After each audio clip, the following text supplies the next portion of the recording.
Okay, giddy up. Good evening and welcome to the Solvang City Council special closed session. We're beginning at 5:30 this evening. And Madam Clerk, would you read the roll call, please? Councilmember Infante. Yes, here. Councilmember Claudia Arona. Here. Mayor Pro Tem Smith. Here. Councilmember Elizabeth Arona. Here. Mayor Brown. Here. Thank you. Thank you. And Mr. Murphy, would you lead us in the Pledge of Allegiance, please? Right hand over your heart and repeat along with me. I pledge allegiance to the flag of the United States of America and to the republic for which it stands, one nation, under God, indivisible, with liberty and justice for all. Thank you. Okay, I'll ask first for any public comment on the closed session. Anything either locally or on Zoom? Seeing none, I will close public's communications. Madam Clerk, would you please read into the record our closed session items? Recess to closed session. Item 2A, conference with real property negotiators pursuant to Government Code Section 54956.8. Property 478 4th Place, Solvang, California, APN 139-173-014. Agency negotiator Randy Murphy, city manager. Negotiating party CRA Solvang, RE, LLC. Under negotiation, both price and terms. Item 2B, conference with legal counsel, anticipated litigation. Initiation of litigation pursuant to Government Code 54956.9D4, 2 potential cases. Item 2B, conference with legal counsel, existing litigation pursuant to Government Code Section 54956.9D1. Name of case, South Coast Property Company, 13B, LPB, City of Solvang et al., case number 22, CB 00254. Thank you. I thought I heard 2B twice, but the last one was 2C, starting with conference with legal counsel, existing litigation. So for the record, that's what I heard. I apologize if I missed it, but should be 2C on the last item. There's 2 cases on 2B. 2B or not 2B? Exactly. And there Oh, is very a well. 13B Just- as just- part of C. Just confirmation. Okay, we will then recess to closed session.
I got some. Oh, just for. They had candy. No, they're keychains from the, I'm giving a presentation to some, second graders. Mark, we have to finish the meeting out. Okay. We're in between meeting. I don't know. There she is. Okay, we are reconvened from our closed session. Is there any action, Madam Attorney? Good evening. Thank you, Mayor, members of the council. On all three closed session items, three with two potential cases on item B. So count it how you want, 3 or 4. There are no reportable actions. Thank you. Thank you. Then I will close our closed session and adjourn that. And we will begin our regular session at 6:35. Welcome, everybody, to the Solvang City Council for April 13, 2026. I would ask that everybody please silence your phones so we don't have mid-speaker interruptions. And with that, I'd like Haley Firestone to lead us in the Pledge of Allegiance, please. Oh, then we'll have a roll call. Ready, begin. I Pledge allegiance to the flag of the United States of America and to the republic for which it stands, one nation, under God, indivisible, with liberty and justice for all. Thank you, Haley. Nice of you to do that. Glad to see you here. Roll call, please. Councilmember Infante. Here. Councilmember Claudia Rona. Here. Mayor Pro Tem Smith. Here. Councilmember Elizabeth Arona. Here. Mayor Brown. Here. Thank you. Okay, it's always a privilege to read these proclamations that we have and to acknowledge those that work so hard on behalf of our community. And first up is the April is Donate a Life Month. And this is a DMV Donate Life Month proclamation. Whereas organ, eye, tissue, marrow, and blood donation are life-giving acts recognized worldwide as expressions of compassion to those in need, and more than 103,000 individuals nationwide and more than 23,000 in California are currently on the National Organ Transplant waiting list, and on average, 17 people die each day while waiting. And whereas the need for donated organs is especially urgent in Hispanic, Latino, and African American communities, and a single individual's donation of the heart, lungs, liver, kidneys, pancreas, and small intestine can give up to 8 lives, and donation of tissues can save and heal the lives of more than 75 others. And whereas organ donors saved more than 46,000 lives last year, and any person can register to be an organ, eye, and tissue donor regardless of age or medical condition. Also, being a registered donor does not impact the quality of life-saving medical care a person receives in an emergency. And whereas California residents can sign up with the Donate Life California Donor Registry online at any time by visiting www.donatelifecalifornia.org, or for Spanish speakers, www.donvidacalifornia.org.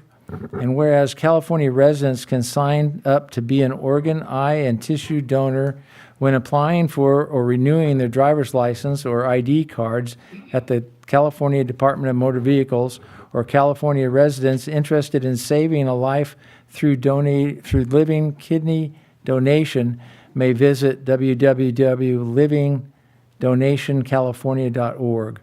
Now, therefore, be it resolved that I, Mayor David Brown, along with the City Council of the City of Solvang, California, do hereby proclaim April 26th as DMV Donate Life Month, and in doing so, we encourage all Californians to check yes on online when applying for or renewing their driver's license or ID card at the DMV.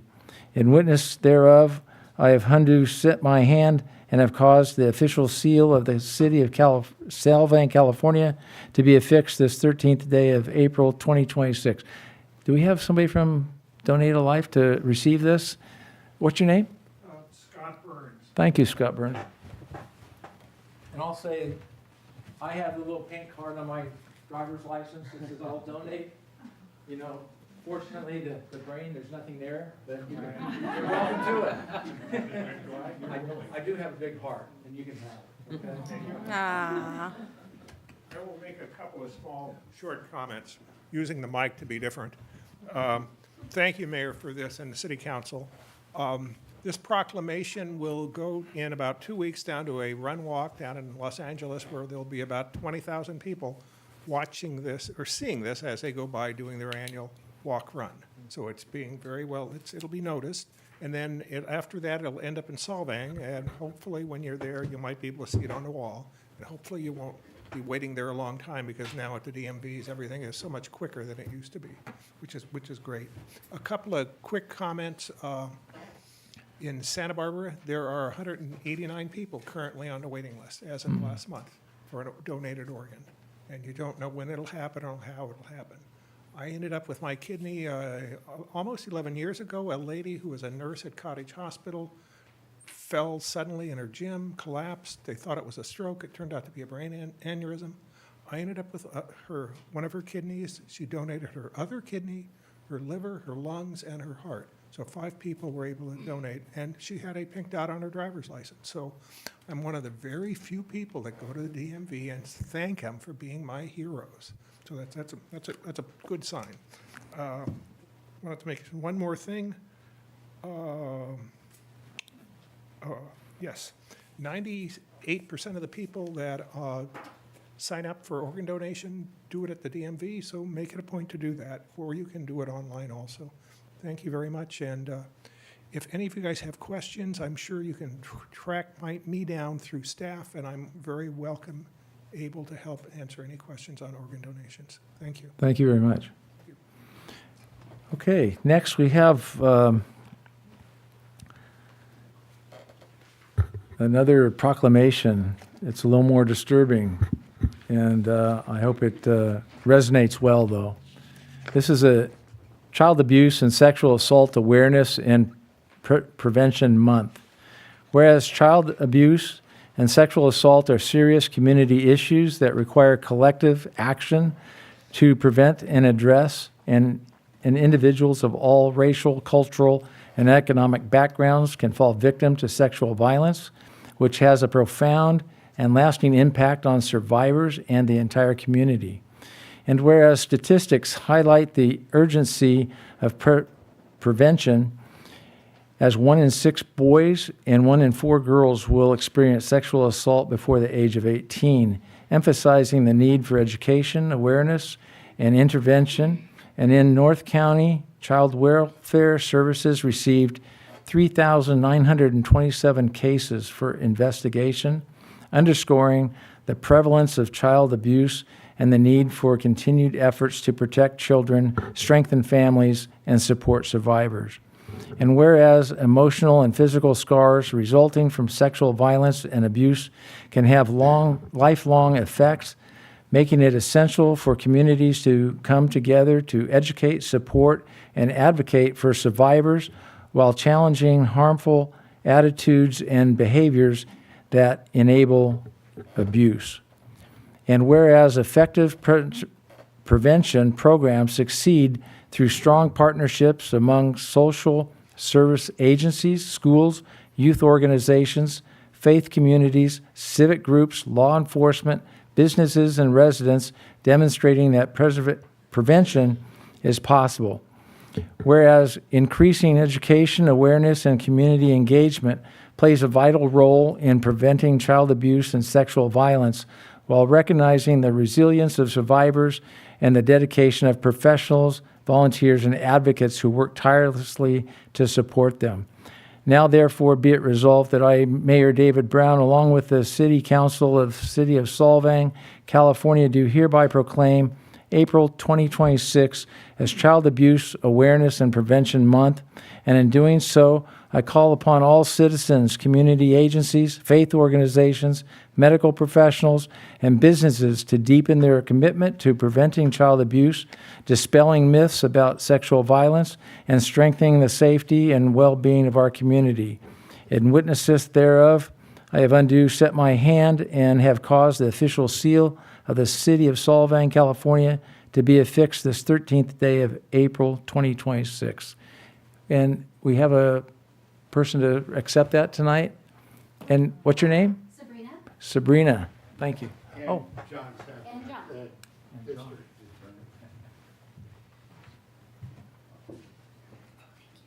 you, Sabrina. Hi. Hi, thank you so much. Thank you.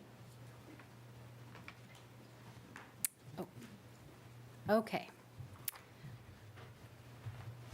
Go ahead.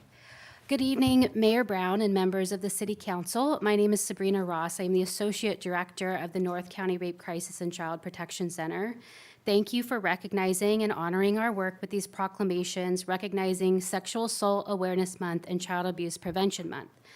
I am grateful that the City of Solvang stands with us in our mission to eradicate all forms of sexual violence and child abuse. As we mark the significance of the month of April, let us remember that education is the key to prevention. I can say with confidence that each of us in this room would rather prevent child abuse or sexual assault from ever occurring than to have to intervene in the aftermath of such a heinous crime. This is why our outreach and educational programs are so critical, and why our partnerships with schools, city leadership, and law enforcement are essential. Our children in our communities deserve to be safe and to grow up knowing they can live free from abuse, and those who have been or are being abused know they are not alone and there are people who will help them. Last month, I had the privilege of assisting a survivor of child sexual abuse prepare his victim impact statement for the sentencing of his abuser. I met him when he was in 7th grade, and he is now a junior in high school. As he was dictating his statement for me to type up, I asked him, "When did you realize what happened to you was abuse, and why did you decide to speak up?" This survivor was abused at an age so young that he truly didn't understand what was happening was abuse. He replied, "When I was in 7th grade, some ladies came into my class and talked about sexual assault and how to say no and who to talk to if something happened to you. After that presentation, I was thinking about telling my mom, and I eventually did." He told his mom, who contacted law enforcement. Law enforcement investigated, and another victim came forward. The district attorney's office prosecuted that case, and the abuser was sentenced to 24 years in prison. What began with our Child Safe program continued with the courage of a survivor and ended with prevention, because that perpetrator will never hurt another child again. When people ask me where I work, the response is often, "I didn't know there was a rape crisis center here." To which I gently reply, most people do not know we exist until they need us. And while I would never wish upon any individual or family that they become in need of our services, it is deeply important that people know we are here, and that is where you come in. Proclamations like this evening's may feel like a routine part of city council meetings, but these and the support you provide our agency is incredibly valuable to our work and the community we serve, because we cannot do this work alone. The story I shared with you would not have been possible if we didn't have the support of city leaders like you, if we didn't have the community donors that fund our educational and counseling programs, if we didn't have strong partnerships with law enforcement and the district attorney's office. It took a village, and everyone here is part of that village. As a survivor of childhood sexual abuse, I wish I'd had this kind of village. Much like my client, I didn't understand what happened to me until I was in my teens, and I felt very alone trying to process that experience and those memories well into adulthood. While I am not the reason our educational efforts are so important, my own experience is what fuels me every single day. Every child deserves safety, and when they aren't safe, they deserve to know that help is available.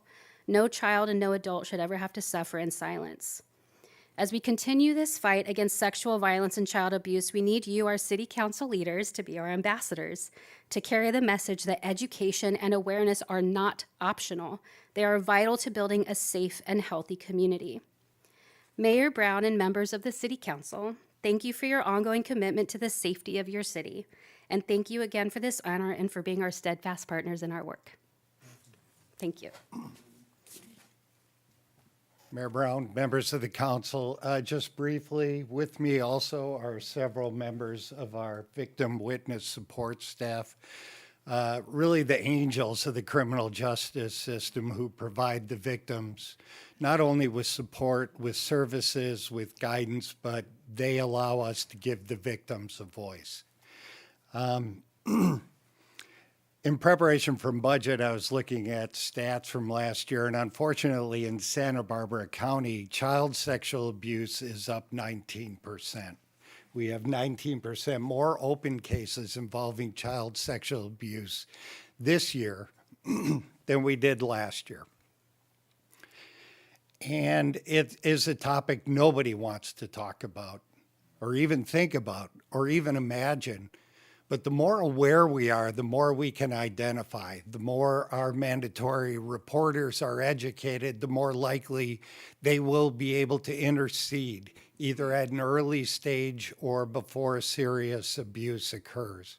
It is a commitment of the district attorney's office to do what we can to hold offenders responsible and to help the victims as they move from being a victim to a survivor. For those of us who are lucky enough to live in the Valley, we know that one of the prevailing characteristics of the Santa Ynez Valley is that we are neighbors. The reason we live here, the reason we love living here is because we actually have neighbors. We get to know each other. And I know how caring everybody in this community is, and I'm confident if anybody is hurt, they would have the support of this council and this community as a whole. So, thank you. Thank you very much. And thank you for your team that are here today and the work they do. Appreciate it. Okay, on a lighter note, we're going to take a new proclamation for the National Library Week. Whereas libraries spark creativity, fuel imagination, and inspire lifelong learning, offering a space where individuals of all ages can find joy through exploration and discovery, and libraries serve as vibrant community hubs connecting people with knowledge, technology, and resources while fostering civic engagement, critical thinking, and cultural enrichment. And whereas libraries provide free and equitable access to books, digital tools, and innovative programming, ensuring that all individuals, regardless of background, have the support they need to learn, connect, and thrive, and libraries partner with schools, businesses, and organizations to maximize resources, increase efficiency, and expand access to essential services, strengthening the entire community.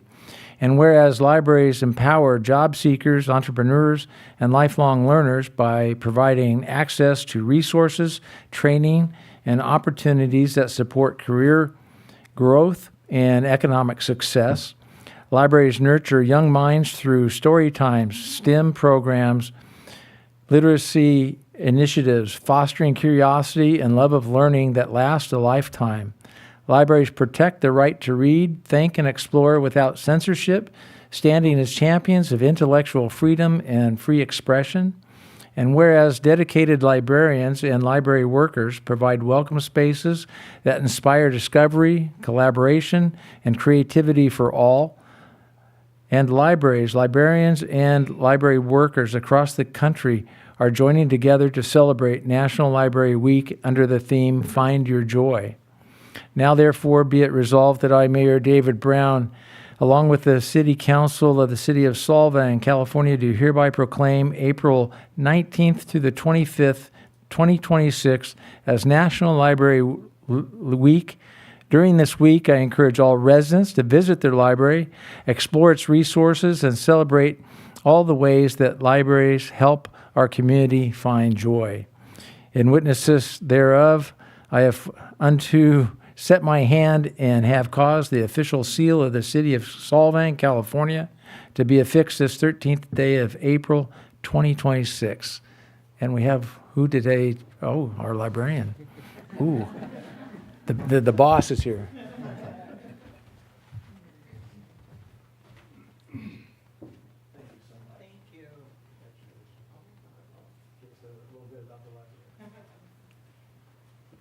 So my name is Erin, and I am indeed your librarian. I hope you come see me at the Solvang Library. We have active programming for all ages, so I hope to see families at our story times and grown-ups at our book club. We have a gardening club, a seed library, crafting groups, and fiber arts. So any of those activities sound appealing to you, please come on by. And also, I hope that you take advantage of our resources. We are really proud to support the community and having available things to check out, like hotspots, if you have trouble with your internet connection in the Valley, which I know is a problem for many. You can check out movies. You can check out audiobooks. And you can check out park passes. So there are things other than books that we have, and we'd be delighted to see you to share those resources. So please come by. Thank you. But when you're in the library, be quiet, right? We do not shush. Okay. We encourage active discussion. Good to know. And as we are one room space, you will be participating in conversations with Okay. with Well, many little people. there's a myth right there that you can extinguish. Yeah. Good to know. Thank you so much for all you do. Oh, And excellent. congratulations for this National Library Week, and spread the joy. Yes. Thank you. Okay. Our next is a presentation from Olive Crest Services and Community Impact in the San Ynez Valley. We welcome that presentation. Well, thank you. Thank you, Mayor Brown. Thank you, council members, for having me here today. My name's Sally Cook. I am one of the co-founders of Hope Refuge Campus, now Olive Crest Hope Refuge Campus. And we are a residential treatment program that works with sex trafficked minors. So girls who've been sex trafficked between 12 and 18 years old up here in the valley. So I don't know how familiar you are with trafficking, but I just want to take some time this evening in this short presentation just to share with you a little bit about our journey, how this came about, and share with you really what's happening here in Santa Barbara so that you can leave informed and ways to engage in what's happening. So for us, this whole crazy journey began when my husband and I were living down in Hollywood. That was actually where our lives were and our dreams were. And we went to visit a friend one morning at her church, and there was a lady from an anti-trafficking movement. No one was really talking about trafficking back then. This is 2013. And she got up to give maybe a 3-minute announcement. And in it, she shared that sex trafficking of minors is now the fastest growing criminal industry in the USA, and that the average age of entry is 12 years old. And we were like, yeah, like some of you, we were like, no, are you kidding me? Went up to her afterwards and said, please, tell us we heard you wrong. She went, no, let me tell you what's happening underneath your nose on the streets of Hollywood. Started to tell us story after story. And my husband and I left shocked, really shocked. And we spent the next 6 to 8 weeks just spending time looking at what was really happening. How's it happening here in America? Who's it happening to? Only to really come to the conclusion that this really is modern day slavery at its worst. So let me tell you some of the things we learned. So we learned actually about what human trafficking is, what sex trafficking is. And sex trafficking is when an individual is buying or trading or selling a sexual act with a child. And when I talk about a sexual act, we're talking obviously about online and street prostitution, massage parlors, strip parlors, sexting, phone sex, even mail order brides fits under this category. And the reason it's happening is it is big business. This is a $170 billion wide industry, worldwide, should I say. They're saying there's not a specific number here in America, but they're saying potentially around $25 billion industry here in America.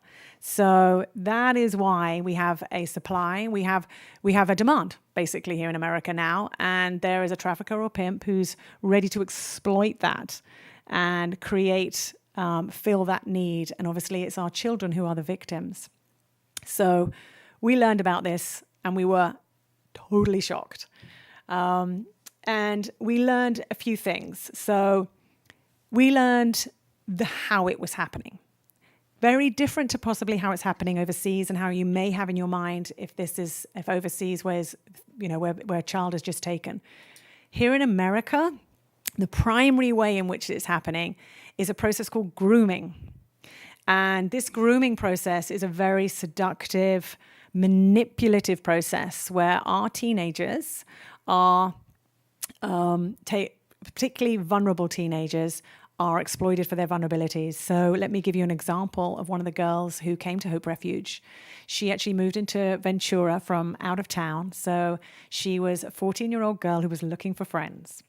So that was already a vulnerability for her. Her father actually wasn't on the scene. So there was a void there in her life. And she had people who were willing, obviously to be her friends, but she was invited to a party one Friday evening. And of course she wanted to go to make friends, only to meet seemingly Mr. Wright. And Mr. Wright was a 19-year-old young boy or young man. And he started to treat her like the princess that she was. So a pimp or a trafficker can spend 6 months, even a year, grooming a child because they're going to be making them a lot of money.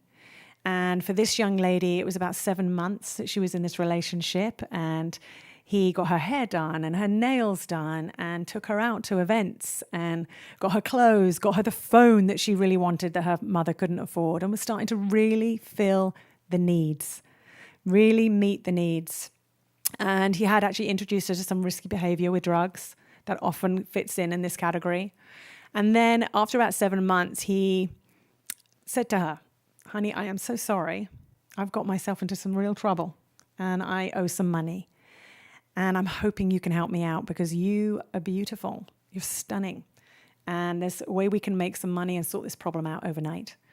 There's a bachelor party and I would like your help to strip there tonight. And you would be the main attraction. He'll promote the whole thing."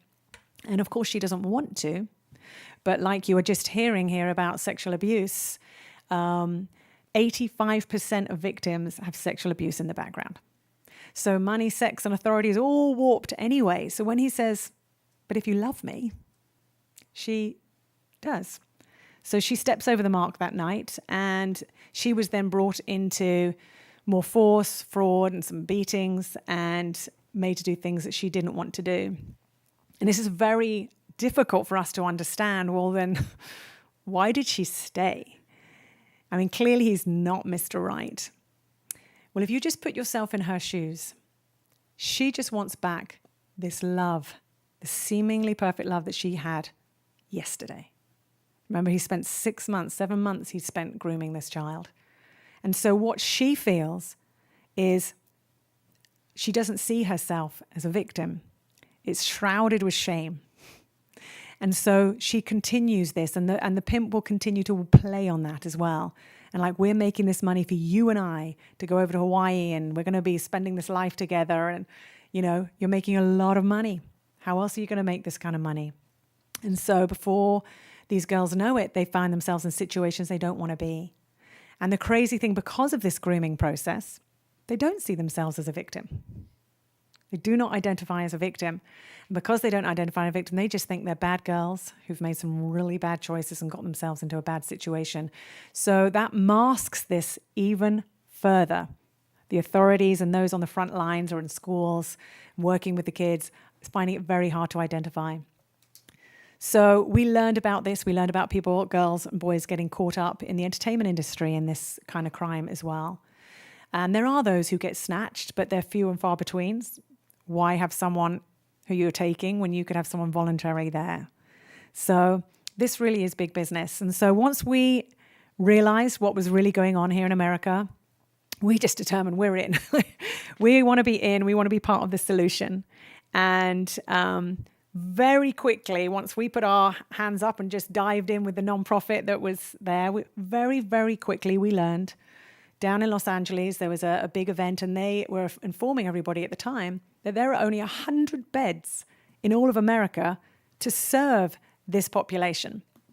And we're saying there's a government statistic of upward of 300,000 a year are getting caught up in this crime, are touching trafficking. And we do not have the beds, which is a program specifically with the level of trauma-informed work to address the trauma.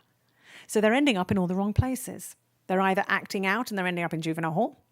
They're either internalizing, they're ending up in a psych ward, or maybe in a rehab program or a group home that aren't addressing trauma. And so this cycle continues, and they continue to run. They continue not to get the help that they need. And so that was a bit of information that lodged into our head at that time. So that's where our journey began, because we came across this beautiful, I think we've got a picture for you, this beautiful location here in Santa Barbara. And in 2015, we moved up to join everybody up here in Santa Barbara and move up here to open a facility. It's the largest facility here in California. We serve up to 16 girls. Used to be 24. Another reason, but it's a federal law that put everyone back down to 16. But we serve up to 16 girls between the ages of 12 and 18. And they come to our facility. Do you have that picture there? Is there one there for everyone to see? It's a large, what used to be a camp.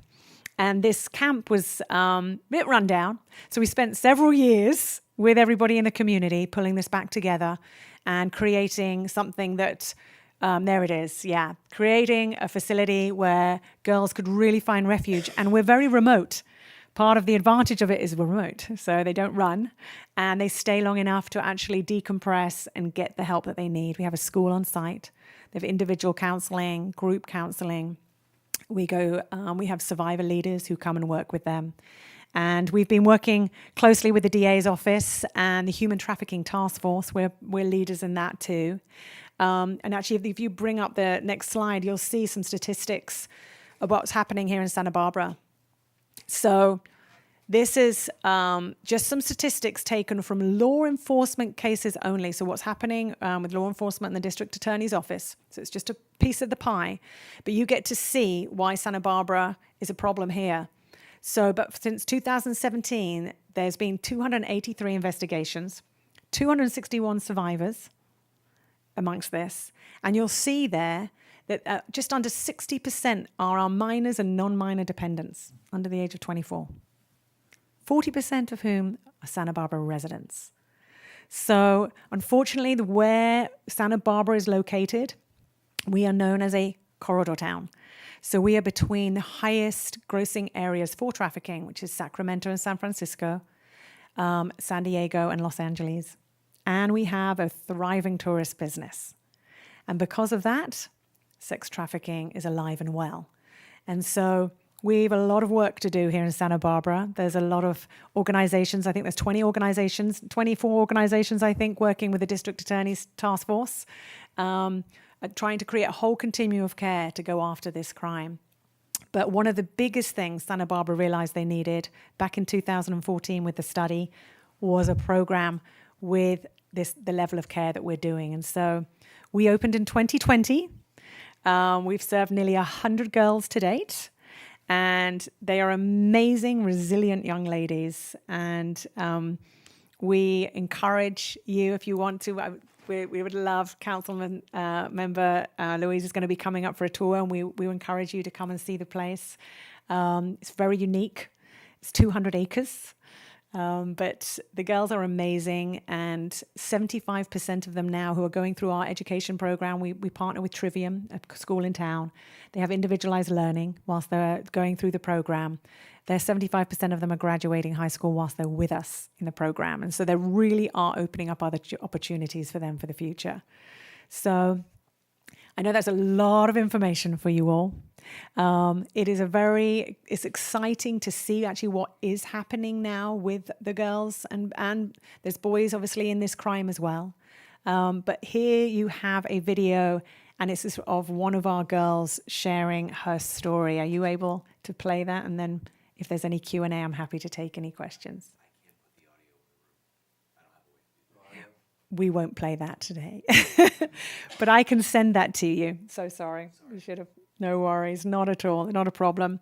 That's one of our recent graduates she graduated recently. And we've got another graduate who's just about to graduate who is working with Haley down at Zaka Coffee part-time. She worked her way into working part-time, and she is very classic sex trafficked minor who was actually on what you call the Blade up in San Francisco. And so she has made incredible transformation progress and is really ready to embrace life, productivity, and beauty. She actually wants to be in cosmetology. She's graduated high school, just got her driving license today. So thank you so much for listening. I just want to share there is a lot of hope in this issue, even though it's a difficult issue. But if I can answer any questions, I'm happy to do that before I leave the floor. Well, I know you have an event coming up soon. Would you like to share with the rest of us I'm what that excited is? to have you, Mayor Brown. We do. We have our annual fundraiser is actually over here at Sunstone Winery. It's April the 26th. It's at 1:30. We have some invites here that I can leave out in the lobby for people if they want to have that. We'd love to have you attend the event. And we'll have a survivor leader who's local. She's from Ventura, and she's going to be sharing her story. She's now a thriving individual, sewing into the lives of young children now. But she'll be sharing some of her story. So it'll be very insightful to hear how this is happening. Thank you. Any questions? I don't have any questions. I just want to say thank you so much because I actually had the opportunity to meet with Sally and Cynthia and Haley at a meeting last month, and then the opportunity to go actually tour the campus, and it is amazing. I was just so grateful for that opportunity, and I really appreciate you being here and informing us about what's going on, and just so happy that you are doing all of this. So thank you so much. Thank you. I have a quick question. First of all, thank you for being here, for keeping us informed, educated, and aware, and grateful for the work that you and the organization are doing. What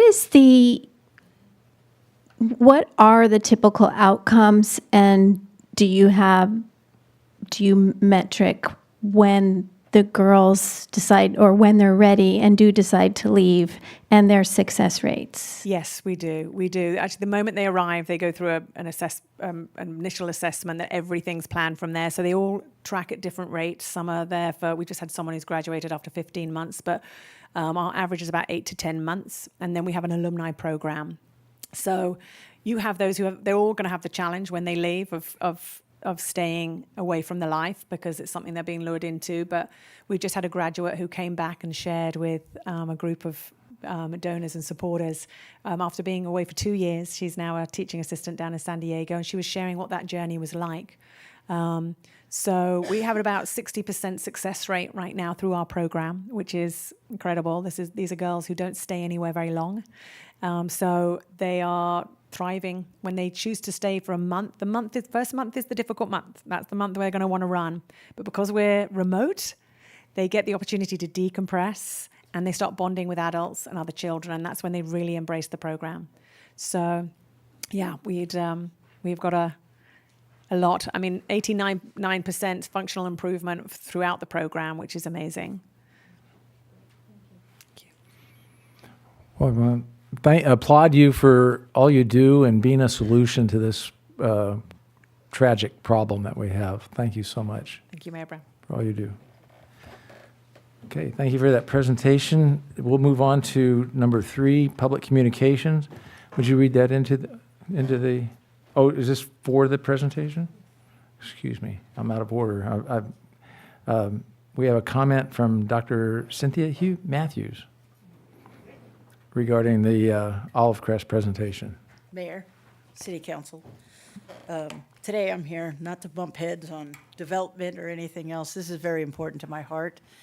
And I actually had the honor to meet Haley at her house and see this presentation, and it just warmed my heart. And it dawned on me that as we were doing the tour, I had actually worked for Olive Crest way back years and years ago, and as a fill-in for some friends of mine that actually were working for a group home at that time. And the work that they do is amazing. I'm here to call to action. We live in a very affluent area. Santa Ynez Valley has a lot of money, and there's a lot of people that have a lot of money. This requires millions of dollars to operate just to help these young ladies.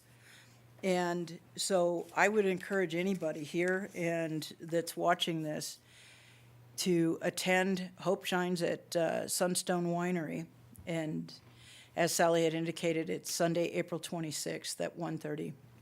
And if you're not able to make it, or if this is something that's so heart-wrenching to you that you think that it's overwhelming, because some people can't take this, it's too sensitive for them.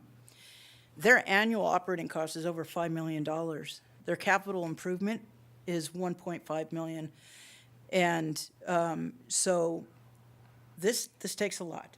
And they need the money in order to be able to survive and to keep this growing and thriving. Yes, there's donations. Yes, they get grant money.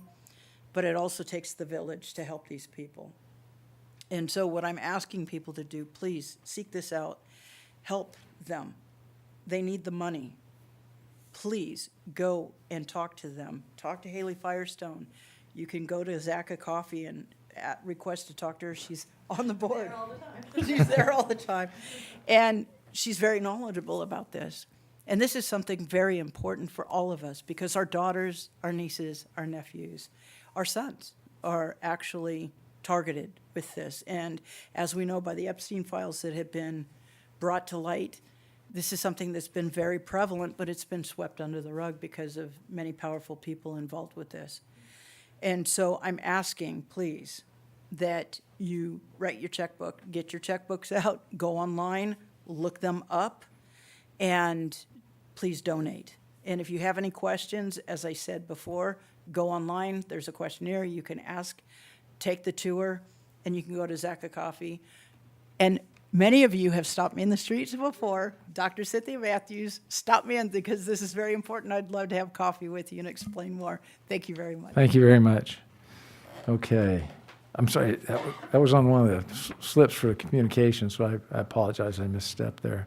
And I might have taken your thunder away talking about the event, so apologize. But now we're moving on to public communication, item number 3, and if you would read that into the record, please.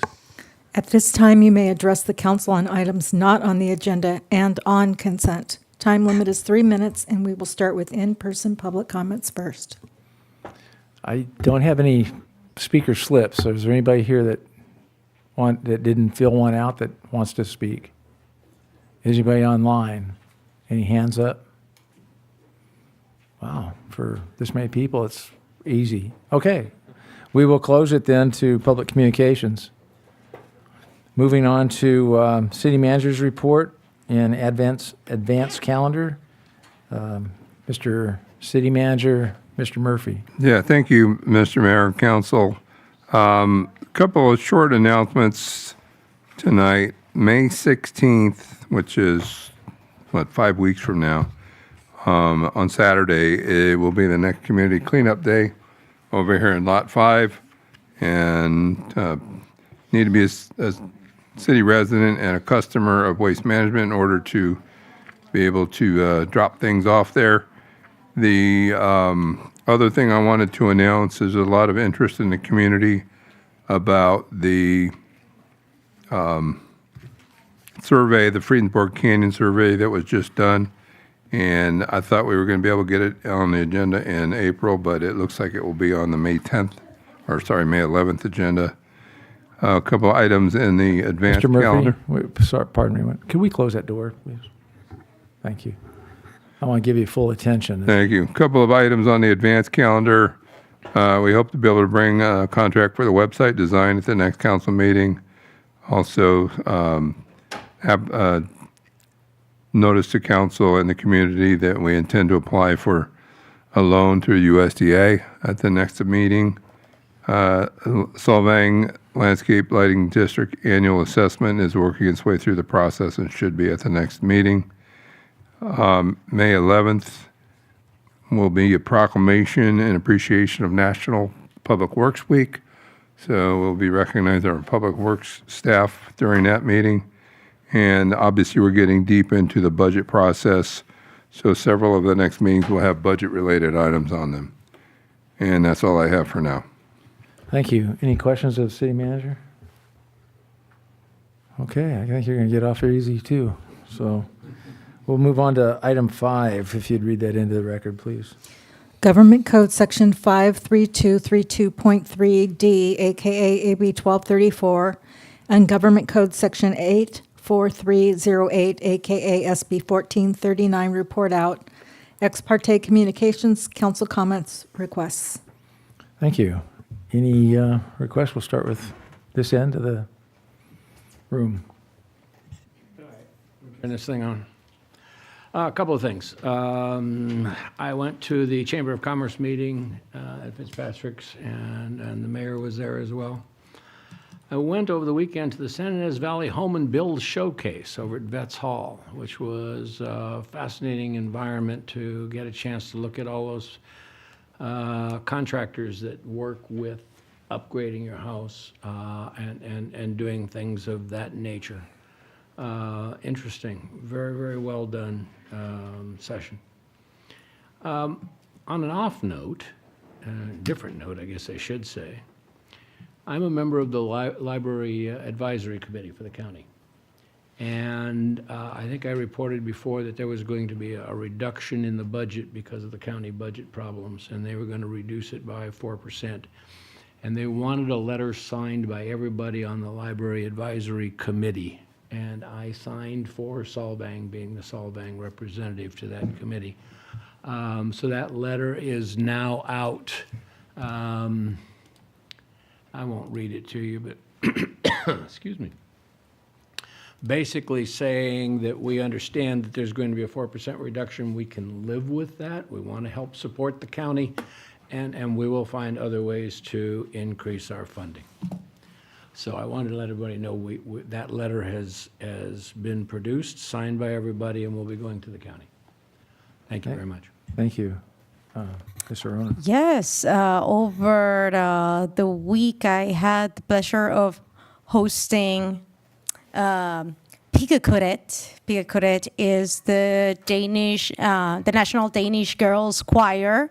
Over 50 performers, ages 16 through 22 came, and we gave them a ride of Solvang. We share with them the connection between Denmark and Solvang and Danish American history in the United States. And they did an impromptu performance right on Copenhagen and 2nd Street.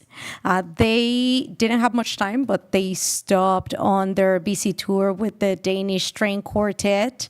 And I would encourage staff to look at opportunities to collaborate with Danish or Nordic groups that are often touring town. There's other bands and other places that would love to visit Solvang, and they were delightful. So I just want to share that with the council. Well, thanks for being our ambassador. Sounds like fun. Did they sing on the trolley with her? They sang on the trolley, and they also sang on the street, great. the whole choir. Fun, fun. All right. Anything else? I saw the video. That was amazing. Them singing like right on the street. It was fantastic. I too attended the chamber mixer at Fitzpatrick. So that's about it. Okay. Thanks. I have a couple of things to report. I did attend a homeless update meeting with some members from the County of Santa Barbara who run the homeless outreach programs. I gave us and a couple members from the Buellton City and staff, Randy attended to the updates on where we are, the outreach programs and status of available housing and the uptake rates. So that was kind of an interesting update across the valley. And I also had a hosted walk of the Hans Christian Andersen Park, just to get ready for the what could be really done and match some visuals to the plan. And I had some longtime residents who use the park quite a bit for many, many years show me what they wanted me to see. I also wanted to disclose that I have accepted a board position for a new nonprofit organization called the Solvang Cinema Arts, which is intended to be a for public benefit nonprofit entity to bring film and cinema education back to the Valley at large, and Solvang in particular, since we've lost our theater, and see if we can't find ways to bring the movies back as part of an alignment with our city goals, which we're going to hear in our next meeting. but it is the same as, say, we had some council members serve on the Theater Fest board, but I wanted to disclose it for the public and for this council that since it's a new nonprofit, that I have this role. If such time that we have an intersection or we ask for grant funding, or there's some decisions that are posed to the city or to the council, I would recuse. And that's all I have. Thank you. Okay, I just lost my notes, of course. Okay, I wanted to reach out. I attended a Veterans Appreciation Lunch on the 28th at the Veterans Building. And then I want to thank the Vikings for they had a rodeo at the Alisal for special needs children out there, and it was a very well attended and a great program. It's very similar to what they do in December for the Christmas program that they have, but this was unique and the first time they had done a animal therapy type of thing at the rodeo grounds, and it was hosted by the Vikings. Appreciate that. I had the privilege of being a Boy Scout merit badge counselor for a couple of kids that that needed the merit badge for their Eagle Award. The merit badge was citizenship in the community, and it was an interview type of program, and highly recommend that if you have the opportunity to volunteer for that. Also attended the Urban Growth Boundary meeting that was held 2 weeks ago, I think it is, thereabouts. You neglected to say that Mr. Fonte was there as well, getting that going. I had lunch with the manager and our district representative at Cal Cities, League of California Cities, Dave Mullenix. Discussed our concerns and what we'd like to see for our city and how they can intervene and help. And we also had a meeting with city planning, city management, and with Net City, an affordable housing program in Solvang. And that was, we're talking specifics and how to expand that opportunity for affordable housing on a couple of projects. And then I was at the Elected Leaders Homelessness Forum on the 10th. That's county-wide and led by Joan Hartman, our supervisor. And basically it was the statistics of different projects that had been either approved or in process. And then, again, I was at the Chamber Mixer as well and enjoyed that at Fitzpatrick's. And that's all I had. So thank you. Moving on to item 6, consent items. If you'd read that into the record, please. Consent is for routine administrative city matters and is approved with one motion. These items are discussed only on request of council members. Members of the public were afforded an opportunity to speak during the public communications portion of this agenda. Thank you.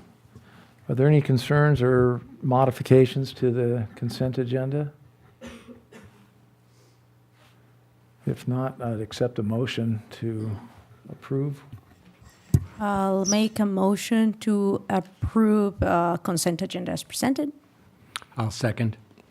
It's been properly moved and seconded to approve item 6, consent agenda, and items A through J. Roll call, please. Councilmember Infante? Yes. Councilmember Claudia Rona? Yes. Mayor Pro Tem Smith? Yes. Councilmember Elizabeth Abrona? Yes. Mayor Brown? Yes.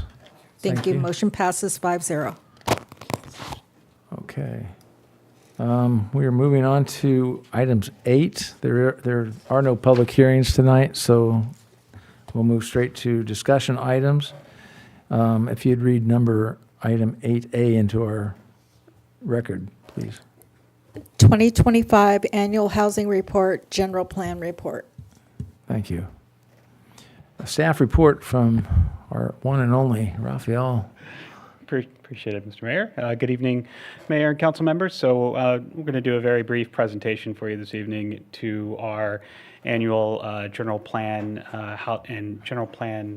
annual report, as well as housing element report. So some major highlights from items that we covered last year in 2025 is we did have one general plan amendment for our fire severity and local hazard mitigation. The other is we did adopt the new building code, which is the 2025 California Building Code, which is a requirement of all municipalities in the state of California to adopt. Currently, we are on track to, in our current RENA cycle, RENA stands for Regional Housing Needs Assessment, 6th cycle, we have 32 units that are currently been credited to it. More importantly, to the ones that have already been issued and under construction, we have what's called 106 units that are considered in the entitlement phase. That number, which was written in your report, has now bumped up as of last week to about 194 units. But again, that is expected to decrease based on some other activities. The planning division of the community development department received 67 entitlement applications, which is about a 25% increase from the previous year. And we actually stayed the same for building permits. 215 building permits were applied for, and the same were issued. As also part of the community development department, we have the building division and code compliance. So we continue to reform our building department in terms of our customer service and reaching out. So our review times continue to drop. One of the bigger ones was in June. You approved a contract for an additional building consultant, and who they've stingently met their review timeframes, which is included in your staff report. So what we're looking at is for new construction, generally 20 business days. Tenant improvements are 15 business days. ADUs are 15 business days. And generally speaking, our outside consultant has come under those. So we've actually moved to them full time rather than splitting residential and commercial.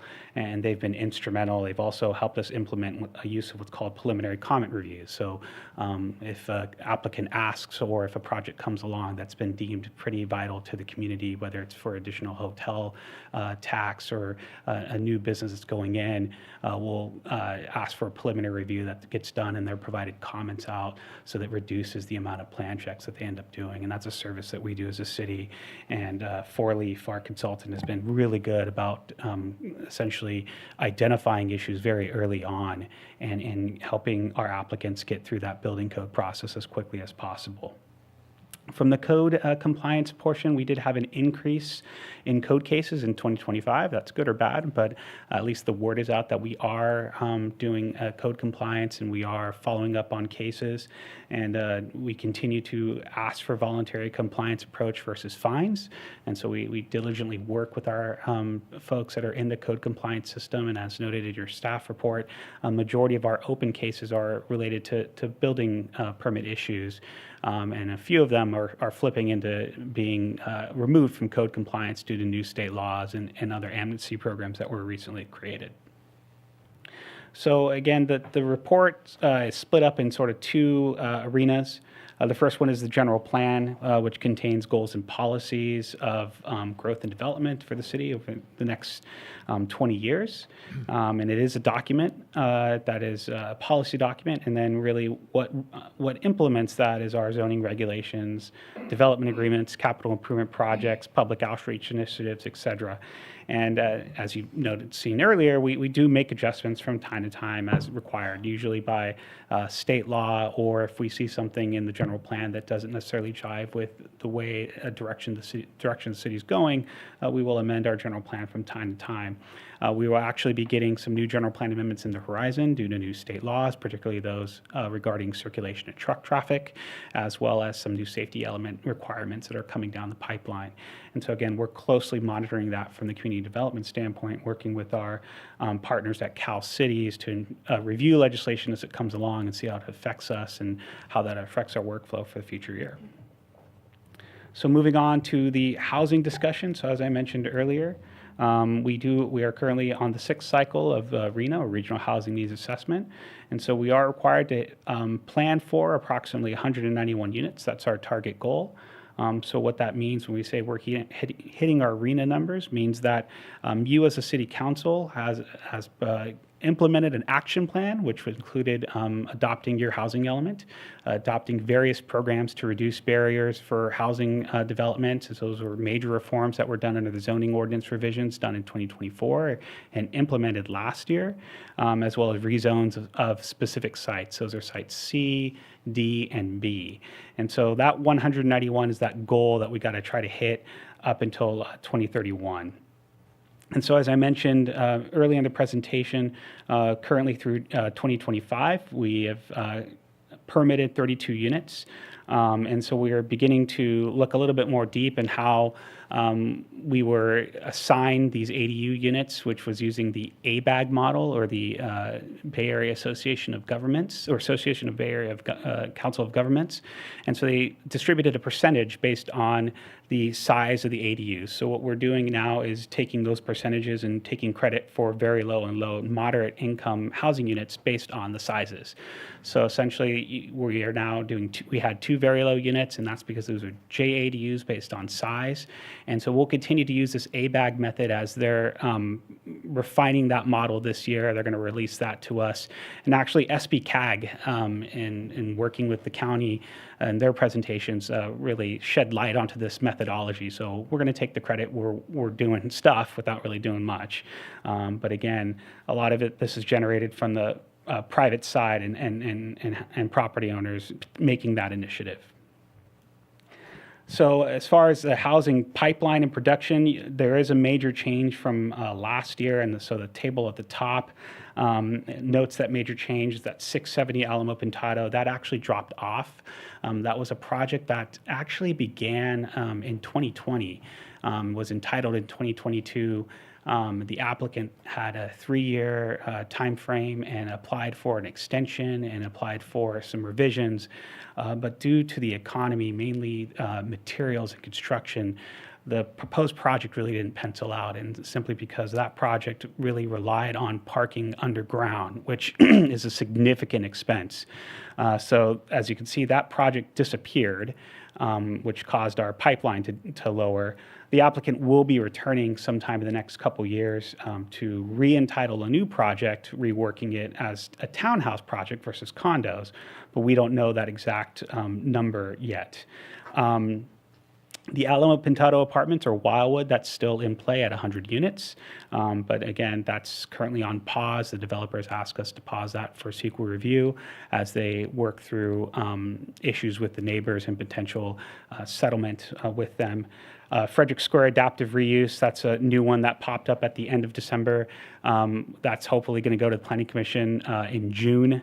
And there are 6 units there, so 106. And the larger one, which I'll discuss in a minute, is back in our pipeline.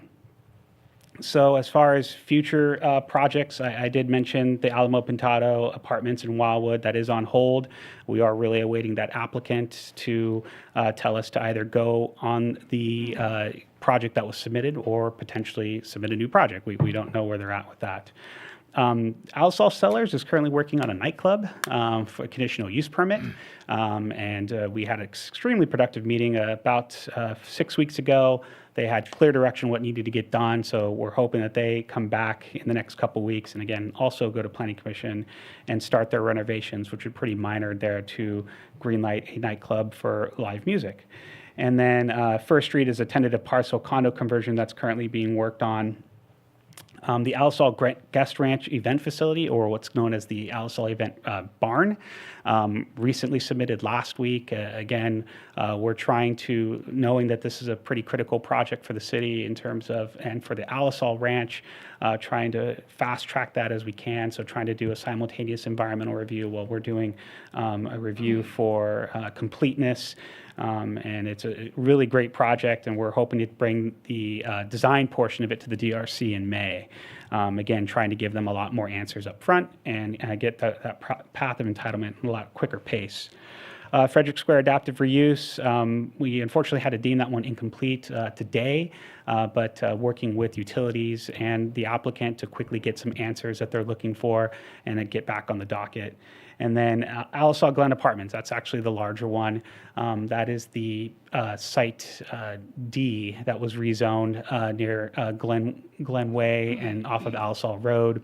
Approximately 88 units are being proposed there. We do have a full-blown web page that is now dedicated to that site. We're running a very similar playbook to what we did with Wildwood. So we have a sign-up sheet for residents to sign up to get information. We've posted every single plan that we've received from them. At this point, it's going under what's called an SB 330 preliminary review. SB 330, I know, has mainly been mentioned in the context of a builder's remedy for Wildwood. In this instance, they're asking for a preliminary review, a lot different, sort of to lock in their vesting and their fees and sort of the rules that they need to play by, which is our zoning ordinance, actually. But ultimately, the end product from a city staff perspective is a letter essentially detailing what needs to get done for a completed application. So it's a state law that was enacted in 2018 meant to increase efficiencies for projects to get through the entitlement phase a lot quicker. So working with Chelsea and working with Randy on how we're going to process this application in an expedient manner, but also take into account that we do have residents who are uneasy about new housing units and have a lot of questions. So we're going to try to figure out how to create them a good forum for residents to voice their opinion and concerns while adhering to state law for this extremely large project that's going, that may potentially go in on Alisal Road. So I know that's a lot of information to digest, but with that, I'll open up to questions from the council. Thank you. Any questions? I do, Raphael. I'm going to ask you to pull your slides up again, if you don't mind. Could you go back to the spread of the numbers to get to 191? I don't remember which slide number it was. Before that. Yes, this one. Start here. Some of this conversation came up when we were in the homeless discussion update meeting, and it's really kind of what we came out of that discussion was the idea that we're not just talking about affordable housing, we're talking about accessible housing, which means we're really providing housing for community members that can't afford it today. It's more towards the middle to the right of this chart than all the way to the left. But here's my question, because it occurred to me in that discussion, now the way you presented this, do we have to meet this percentage spread in order to satisfy the 191 for this sixth cycle? That's a great question. The reality is this is our goal, our target goal. We will get units on the very low and low, but those are really hard categories to hit those goals and targets without a partner in a nonprofit or some other type of partnership that will deed restrict those units. Understood. But is that our obligation? If we were to meet that at 100% median income at 191 of those units, will we satisfy our RENA requirements for this cycle? If you could pull the, I'm sorry, I need the slide. I need the help of the slide to make sure I'm asking. So if we did 191 at the 80 to 120%, would we have satisfied the requirement? So we have to, the goal, it's parceled out by each of those buckets. So we can't do all 191 at above moderate. If we had 0 in 30% median income, but So spread that differently, would we still meet the requirement? So the requirement is to try to get that number of units in each of those categories. Do we have the opportunity to obligate a developer to hit all 4 of those, five of those buckets in a project? I mean, Raphael can speak to this too, but when a project comes forward, and we don't have an inclusionary housing program that mandates certain percentages of low income of any of these categories. So we're really relying on the project applicants to propose affordable units in any one of the categories, and they're going to do that based on the economics of their project. Okay, so we're still going to be evaluated based on our level of effort and enablement. Is that a fair statement? Yes, that is a fair statement. And again, one of our housing element goals was to explore a potential inclusionary housing ordinance, which various cities do. And then but there are other methodologies. As Mr. Brown said in his earlier communications, we did meet with developers who potentially work through a different way of rehabilitation of units instead. And if we can get those deed restricted, those go towards the credit. So there are various ways to do it that aren't necessarily just the inclusionary housing ordinance. So can you go to the next slide? Because you said something else that also made me ask this question, the ADU, the bottom where we're making progress on ADUs. But you said we were categorizing those in low or very low based on their size, not on their income. Correct. Did I hear you correctly? Yes. So the ADUs that were proposed in the housing element were based on a percentage. So they used this ABAG methodology that said, okay, based on for infill communities, we're going to assume that a certain amount of ADUs are going to go towards meeting these very low, and moderate income thresholds based on size, and we're going to assign those. But are they deed restricted? They are not deed restricted. Okay. I'm asking the questions because I almost don't want to ask all the details. But I realized when you presented them that we have been talking about this almost from a policy perspective theoretically, but not, we're getting close to seeing these units, come to market and come to development. And it occurred to me that, well, how do we really check these boxes? And there's still a handshake between the city and our policies and what the developers provide. Well, when the developers bring a project forward and there's affordable units, those do get deed restricted if it's for sale, or we have other, ways to make it a condition of approval. It's just that when we don't have a code that says you have to propose X number of affordable units, right? But once they're in part of the project, they get locked in once that project is approved in the conditions of approval. So there is enforcement at that point. Understood. Yeah. And then we have obviously all our housing element programs that we need to fulfill and promote that kind of help in a global sense to promote the affordable housing. Yeah, that's the programs is a big one because again, the state is not just looking at the raw numbers, but they're also looking at, did we do what we say as a part of the programming? So, and again, I'm going to hit this rehabilitation of units because again, it was a meeting last week to discuss, can the city help in rehabilitating units? Our goal is 9 units in the housing element, to rehabilitate 9 units in the planning period. If we rehabilitate 6, we've done a fairly good job. We were able to report out 6. And the state also looks at what we've actually done. And this council has made a significant leap forward with reducing barriers. Now we're just hoping that the market will actually respond. But then again, there's still things like the inclusionary housing ordinance that you could take up and see if you want to go there, or as a part of any potential sphere of influence or any other project that wants to expand, could you make it a policy that a certain number of housing units are dedicated as affordable housing units as a part of that project? So there are other ways to explore, not just the inclusionary housing, which is a big one, but the debate is up there of whether it works or not. Yeah, my understanding is part of the economic reward for the lower income is the density bonuses that they get. Those help offset and mandate the lower income. Right, and there are incentives that are out there. I know if you set aside, it was 20% of one of our housing sites that have been rezoned, if you do a 20% set aside for affordable housing, deed restricted at 55 years, you have a way quicker entitlement process. But again, that's a lot of percentages, so developers don't necessarily want to choose that.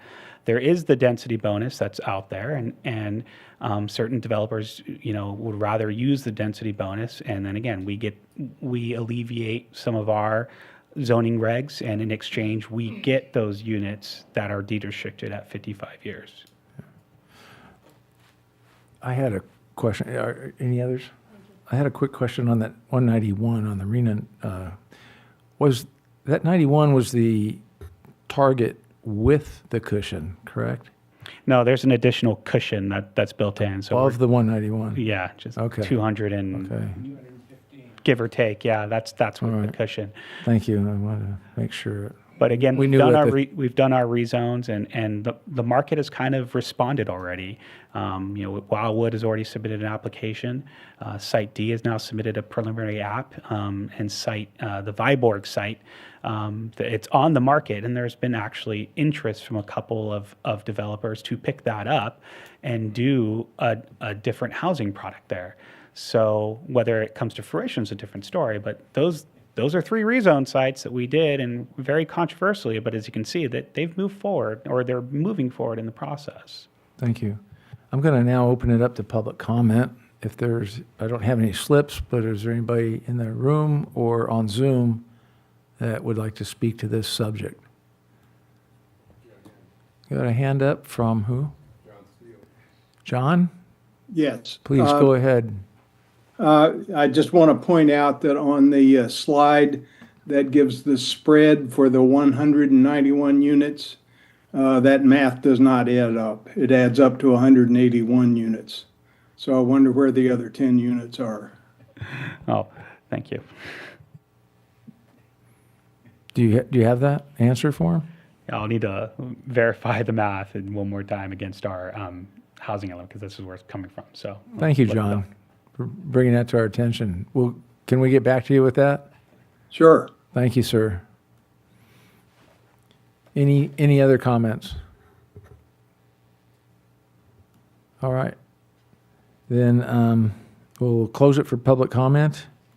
We'll get back to John and make a note of that mathematics, make sure that's correct. And then bring it back to council for any other discussion. There's no motion required here. It's file and receive, or receive and file. Staff is looking for a motion to accept the report and to direct staff to file it with the appropriate state agencies. Okay. So that's not consistent, what I have. Okay. Yeah, that wasn't clear. That's why I thought I'd clarify. Thank you. Yeah. So moved. Can I? It's been moved to accept the report and file accordingly. Did we have a second? Is there a second? Yeah. Sorry. Go ahead. Saying to call the vote, I apologize. It's been properly moved and seconded to receive and file and the report. A roll call, please. Yes. Thank you. Councilmember Claudia Rona? Yes. Mayor Pro Tem Smith? Yes. Councilmember Elizabeth Arona? Yes. Mayor Brown? Yes. Motion passes 5-0. Thank you, Raphael. Now we'll move on to item 8B. Would you read that into the record, please, Madam Secretary? Introduced for first reading, ordinance number 260394, amending various sections of Chapter 4 Sidewalk Vending of Title 4 Business Regulations of the Solvang Municipal Code to update the city's sidewalk vendor enforcement program consistent with state law. Thank you. Staff report, please. Thank you, Mayor, members of the council. This ordinance is coming before you because there have been a few recent, relatively recent changes in state law, a few Senate bills, and a new case where we decided it was enough to revisit our sidewalk vending ordinance and make a few tweaks. Probably the most useful is to look at the red line version of the sidewalk vending ordinance. You can see that we're just making a few adjustments to make the ordinance consistent with the recent changes in state law and a more recent case decision. I'm happy to answer any questions about those, but, for some highlights, for example, one of the acts made it so that we couldn't do background checks anymore, and we have to, and it protects personally identifiable information from sidewalk vendors. We made some tweaks to adjust to that. And it also changed the requirement where some food vending doesn't require a health and safety code permit. And so we just adjusted our language so that we're only requiring them to have a health and safety code permit if it's required under the health and safety code, and not for every food vendor. Just the way it was written was a little inconsistent there. We're also recommending, because a recent case, it's a little bit of a mixed bag for the city of San Diego, but some of their sidewalk vending ordinance was struck down, but the court did uphold a provision where sidewalk vendors had to provide indemnification to the city in their permit, and so we wanted to add that to our requirements as well.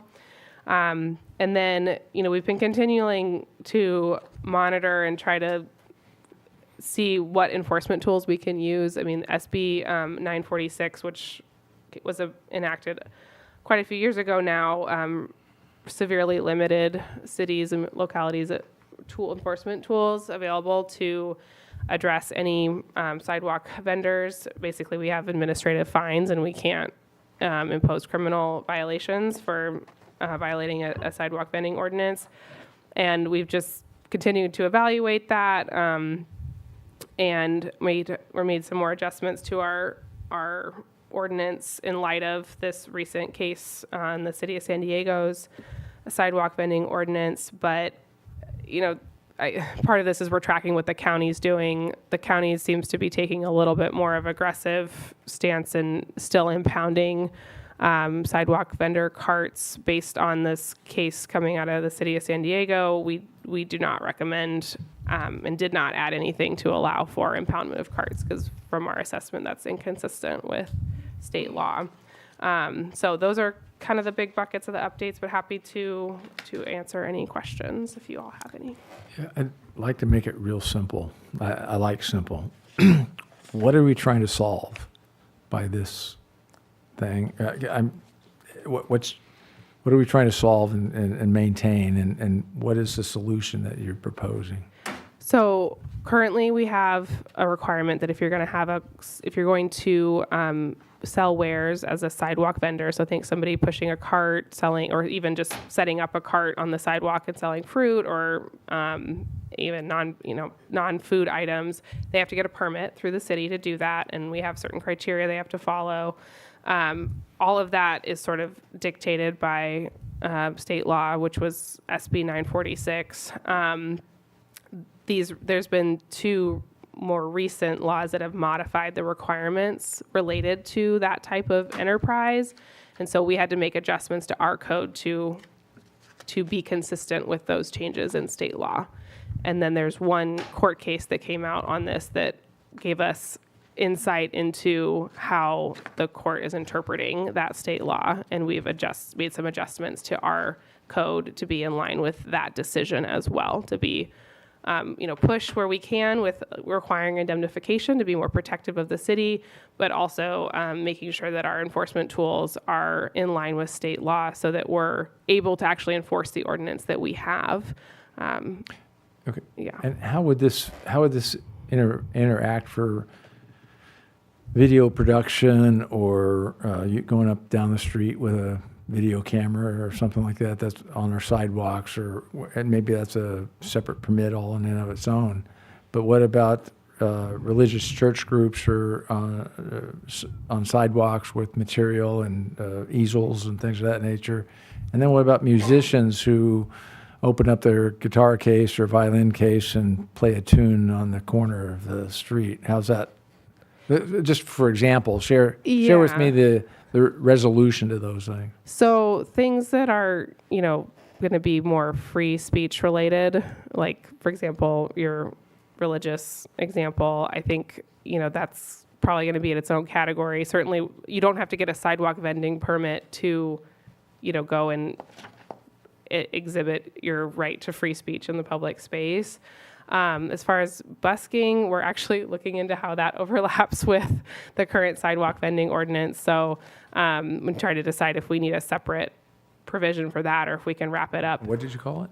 Busking. Busting. That's when you play for music and Okay. play music and ask people to leave you tips.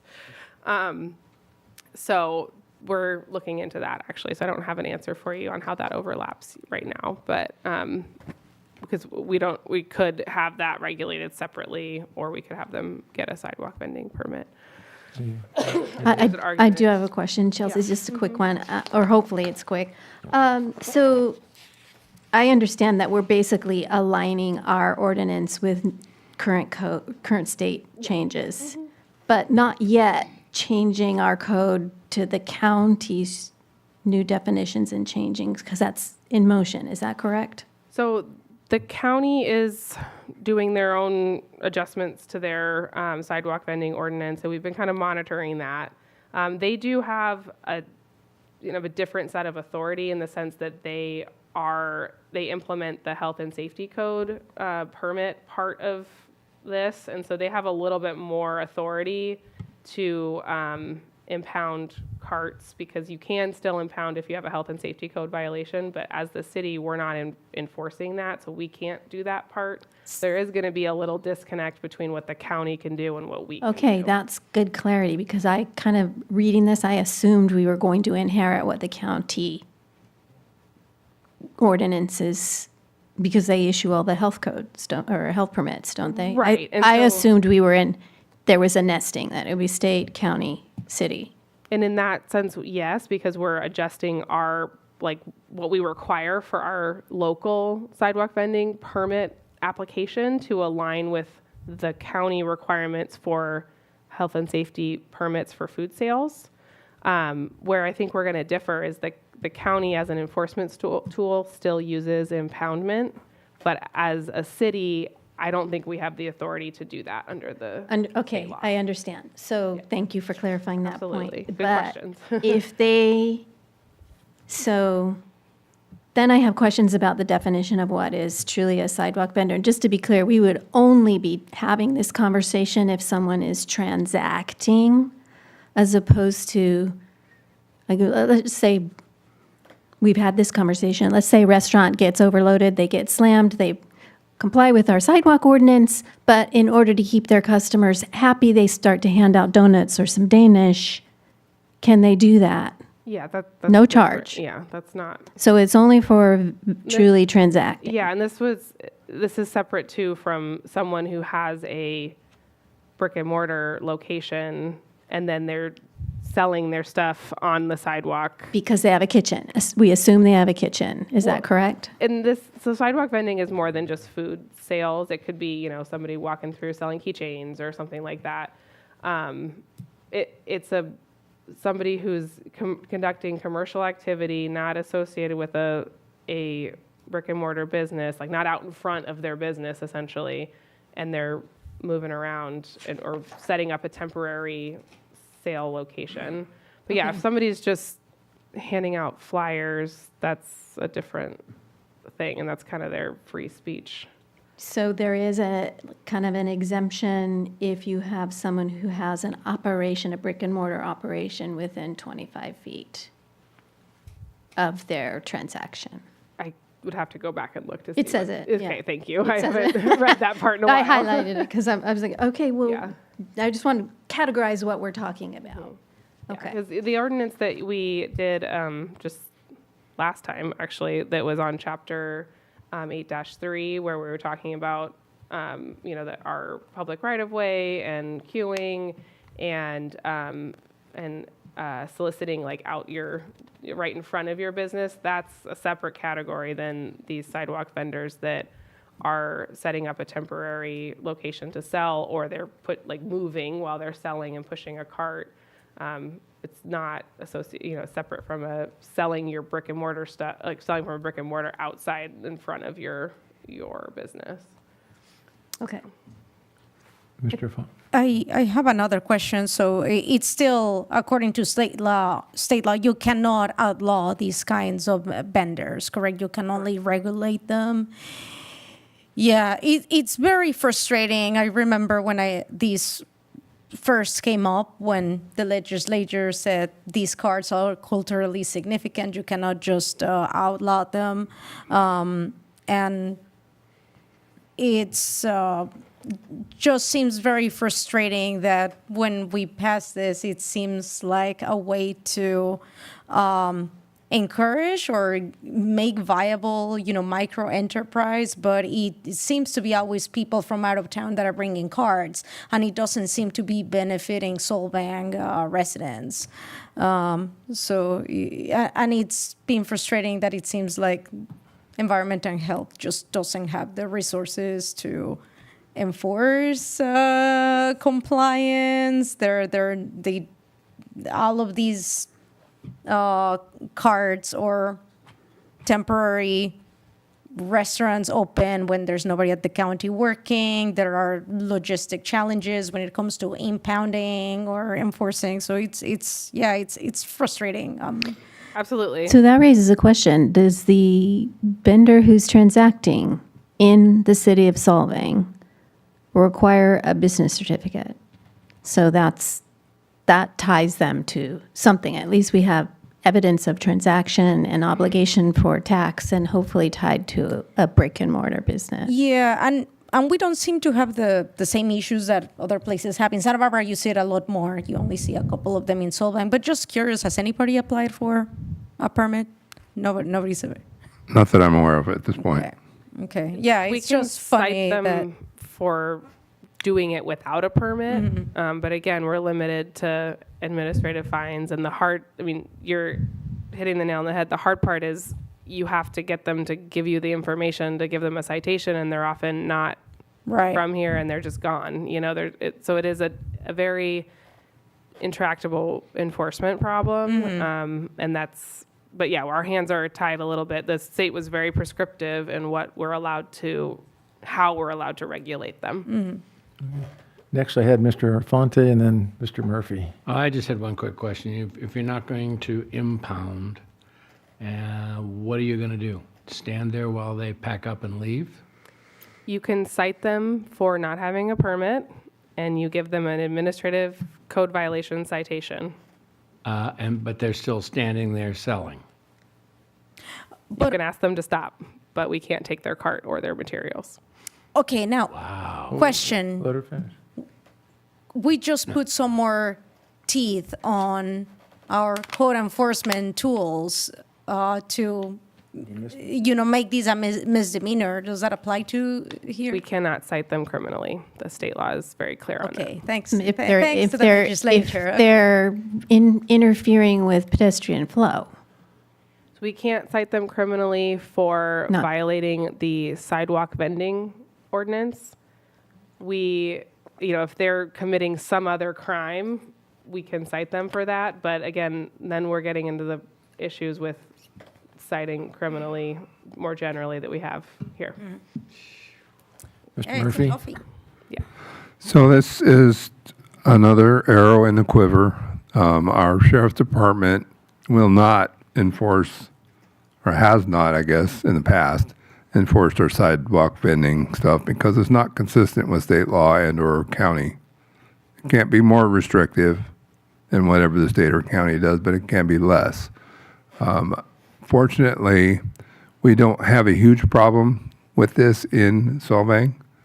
We do often on the busier times, like around the 4th of July, we'll see the hot dog carts, we'll see the person pushing the little cart with the flags and the pinwheels and that kind of stuff, selling those. This is what this ordinance was intended, one of the things that was intended to discourage those people without having the proper license, the business certificate, and in the case of a necessary health code application, we would have that as well.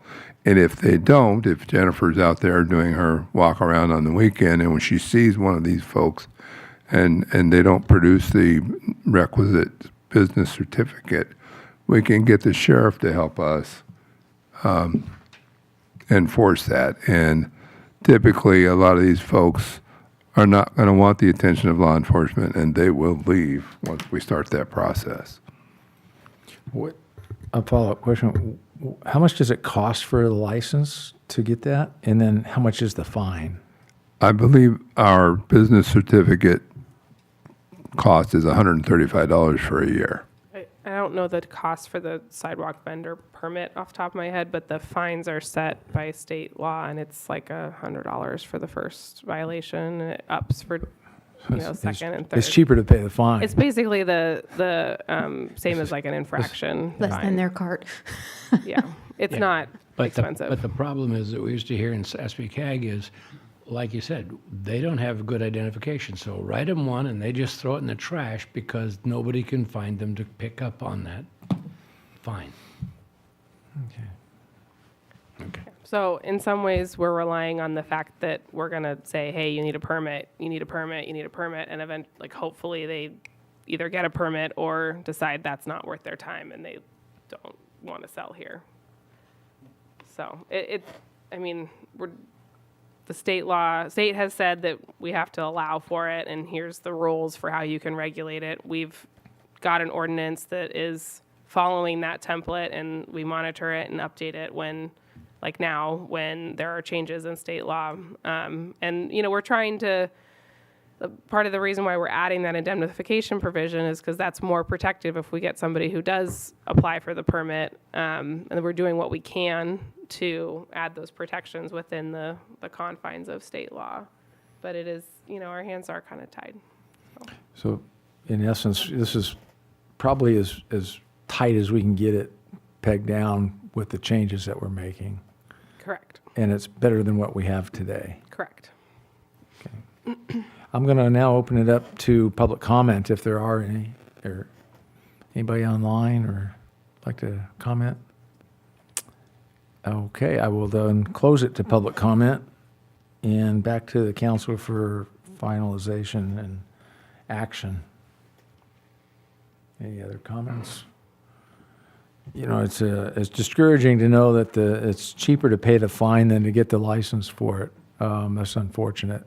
It should be just the opposite of that. Since they won't pay it anyway. For compliance, but for lack of a better solution, I'm going to make a motion to approve item 8B as presented. Introduction of the first ordinance. I will second that.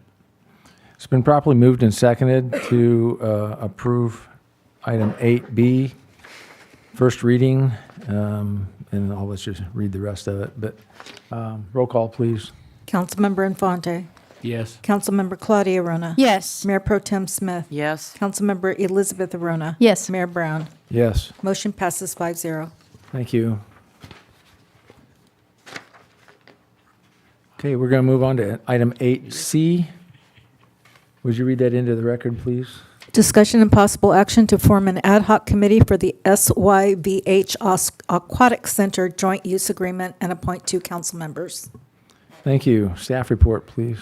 Yes, thank you. Good evening again, Mr. Mayor and Council. We have before you tonight a request to appoint 2 members to a city ad hoc committee. This 2 council members will help negotiate a joint use agreement with the high school, the city of Buellton, and the Santa Ynez Valley Aquatic Foundation, Community Aquatic Foundation, in an effort to come to a collaborative arrangement for the community use and joint use of the new pool complex that has been talked about now for a couple of years. The city has donated $500,000. Solvang has. The city of Buellton has done the same. We've gotten quite a bit of exposure and other donations from other communities and other organizations. The last I heard, I believe the amount donated cumulatively is about $5.5 million. So we're a third of the way there, and we hope to get the rest of the way there soon. But we're at a point in the process now where we need to have this joint use agreement hammered out. And so the hope is to get 2 members, like I said, from each of the partners in the effort to raise the funds to negotiate this joint use agreement. So looking for a motion to have 2 council members appointed, and we can get started. Can I ask a question, Randy? I'm sorry? Can I ask a question? Sure. Is this, is the joint use agreement meant to apply now for the current state and also future state of the aquatics center? Is this meant It's for the what is future. what is the intended length of term? It's intended to identify, agree to the process. Who's going to use the pool and when? Who's responsible for the maintenance? What percentage does each of the agency pick up? And again, can it be used during the school day or not? When is it available to the community versus solely for the use of the school? Are the two major issues, and Lisa Palmer's here to talk about maybe other ideas, but that's the basic. But it will span both footprints? Yes. Okay. Okay. And also, it says here that we're creating this Solvang ad hoc committee and then appointing a couple council members. You want to address the legalities of that? Yeah, so you're going to create an ad hoc committee, which is just of city council members. To be an ad hoc committee by definition under the Brown Act, it can only be comprised of city council members. Oh, so, And so it's just to create the committee and then decide who's going to serve on it. and the committee's a two-person committee. Right. Oh, gotcha. And then those two people will go and be basically the council's representation and discuss with the other partners to work on this aquatic center joint use agreement. And then the ultimate agreement would have to come back before the council for actual approval. Thank you. Yeah. Well, I think we need to take that action. Did we? We need public comment first, but we also, yes, we have skin in the game, and we also, you asked about, we have exposure. Anybody at the Polar Plunge knows what exposure we've taken. So, but be that aside, I'm going to open it up to public comment first, and I have one person, Lisa Palmer, if you'd like to take the podium for 3 minutes. Or less. Less is Good fine. evening, Mayor Brown, members of the council. I'm Lisa Palmer with the Community Aquatics Foundation. First, I just wanted to thank you for your commitment and the skin in the game that you do have. This is the next step as one of the strategic partners in helping us realize this long-desired complex for the community. So as Randy, your city manager, said, one of the reasons we're doing this now is to create certainty and visibility on how this complex will operate when it does open. That helps us with our fundraising, right? That if we're going to invest this kind of money to create a complex like this, we have a solid plan and a solid partnership and visibility on how we're going to operate and maintain it.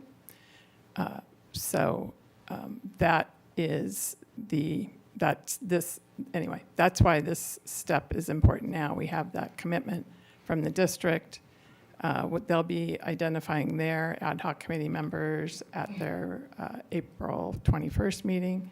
City of Buellton already has 2 council members appointed, and the foundation has 2 members appointed. So as soon as the district appoints theirs next week, then we'll be off and running with the goal of, I'm hoping, 60 to 90 days max to have this done and back. So thank you. I'm here to answer any questions you may have, if you have Okay. any. Thank you. Yeah, thanks. I have a question Yeah. for you, Lisa. Thank you. Is having the joint use agreement in place, is there a dependency on having that in place? It sounds like it's a short window, so we'll get it done. But is there any dependency on completing that on any bond measure or eligibility for state funding? I think it helps, right? So if we're looking at some potential state funding that we're looking to maximize for the district. That's probably within May to June. And then a bond measure, they haven't officially acted to put the bond measure on the November ballot, but they'll be doing that, I believe, next month. So certainly if we're trying to create tailwind and momentum to get those public funds approved by either the legislature or the local voters, having this in place prior to that would be ideal. So Is there any expertise that you would look for from this committee that you need? I would say any previous experience in negotiating an agreement between multiple jurisdictions, whether it's as a council member, professionally, otherwise, would be helpful. Thank you. Lisa, when do you expect the first meeting? Well, as soon as the district, assuming they appoint their 2 people at their board meeting on the 21st next week, I would expect that to get scheduled hopefully within 2 weeks. Most of the people, I believe, who will be participating, we're not going to have to ramp. It's not like you're starting cold. I think everybody who's participating has some existing expertise or knowledge in the project. And we've got a good basis on which to build. So I'm optimistic that we can get there in fairly rapid order, but we'll see. Thank you. Thank you. Any other public comment from anyone else? Anybody online? Okay, I will be closing it to public comment and back to the diocese for further discussion. Or actually, if you have an interest in this and want to step up, if it can die for lack of enthusiasm here, so there's no reason to make a motion unless there's a couple people that want to do this. I've been attending the meetings, I did attend one of the initial meetings at the school, showing out what the aquatic center was going to be, the architect for the plan, everything. So I have a little bit of knowledge of what the idea of it is, and I will put myself up as a possible meeting Thank you. representative. Is there anyone else that would like to? I'll do it. I have had probably similar And she's a negotiator. beginning. Well, not in this format, but I'd be happy to volunteer my time. Is there someone else that might? Okay. I'll back off if We have two. I just want to make sure. I didn't want everybody has an opportunity. All right. Then I think we're prepared to make a motion if you're so inclined.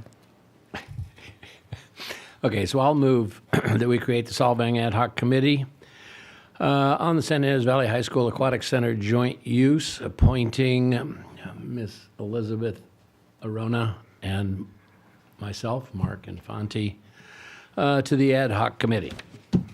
I'll second. It's been properly moved and seconded to adopt 8C with members Mark Infanti and Elizabeth Arona as the 2 council members for the Ad Hoc Committee. Roll call, please. Councilmember Infante. Yes. Councilmember Claudia Arona. Yes. Mayor Pro Tem Smith. Yes. Councilmember Elizabeth Arona. Yes. Mayor Brown. Yes. Motion passes 5-0. Thank you. Okay, that's our next one. Okay. We're moving on to item 8D, is in Delta. And would you read that into the record, please? Authorization to develop and implement a community swim program and approve lifeguard swim instructor job descriptions and salary ranges. This is wild. Thank you. Staff report, please. Okay, good evening. Jenny McClurg here, your Parks and Recreation Director, here to talk to you about potential community swim program and lifeguard and swim instructor job descriptions and salary ranges. So the cities of Solvang and Bealton have collaborated to support fundraising efforts over the San Ynez Valley Community Aquatics Foundation, as you just heard about, with the shared goal of expanding access to aquatics programming for residents in the San Ynez Valley. The cities currently operate under a MOU, and that facilitates joint recreation programming and shared resources. And in talking to our community, the demand for public swim has remained consistent. That was also seen in all of our surveys for the Parks and Recreation Master Plan. So public swim has not been available locally since the summer of 2019, and that was the last time that the high school pool operated in partnership with the YMCA and the San Ynez Valley Youth Recreation. So in response to this ongoing need, recreation staff from both cities have met to explore the feasibility of reopening the high school pool for a summer swim program, including recreational swim and swim lessons at this time. This initiative will promote water safety among our youth, provide a place for children and families to cool off, and create a fun, engaging environment for the entire community. To successfully implement this program, staffing would be required, and that includes the creation of one lifeguard swim instructor at range 119 in step 3, and up to 6 lifeguard and swim instructors at range 105, step 1. The program is scheduled to run June 15th through July 31st. That's 7 weeks. We'd offer recreational swim Monday through Saturday from 1 to 3, and then swim lessons Monday through Friday 3 to 5, and that's working around the high school schedule with their summer swim program and water polo practices, swim practices, and that sorts. So as part of the collaborative effort, it's proposed that the city of Solvang would employ and manage the lifeguard and swim instructor staff, while the city of Bilton would oversee all of the swim lesson program registration and operations, and then all other responsibilities would be shared. There are some additional items that would require coordination, and that includes finalizing program hours, updating our MOU that is come to expire June 30th of this year, and then just revising what liability waivers specific to the pool, submitting a facility request for the high school, and that type of thing. So the recommendation would be to authorize staff to proceed with the development and implementation of a summer swim program, and then approve the job descriptions and salary ranges for the lead lifeguard and swim instructor and a lifeguard swim instructor. We also need to do this in order to start hiring for summer. We're on a tight timeline. So alternatives for this would be not to authorize the development of a summer swim program. Next option, we could do a reduced program scope.